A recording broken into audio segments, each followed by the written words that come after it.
Na wasalimia wote. Sehemu ya pili.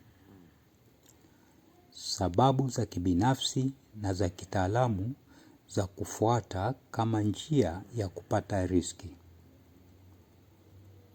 Sasa hebu tufikirie kuhusu biashara unayozingatia. Nifikirie nini? Fikiria saluni. Je, kuna uhitaji? Nguvu zangu ni zipi? Mfano, mwitikio kwa wateja na uwezo wa kuendana na mabadiliko. Je, udhaifu wangu ni upi?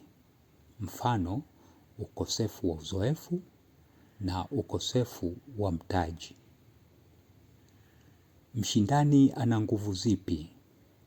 Mfano, rasilimali za kifedha na kufikika.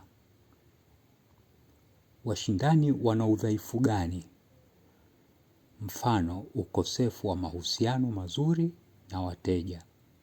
Fikiria sababu za kibinafsi na za biashara kabla ya kuchagua njia ya kupata riziki. Kwa maana ya shauku, kusudi na ustadi wako. Fikiria kile unachotoa na kile unachopata kwa maana ya utaalamu, uhitaji, nguvu na udhaifu wako, nguvu na udhaifu wa washindani. Zingatia unachotoa na unachopata kati yako na wateja.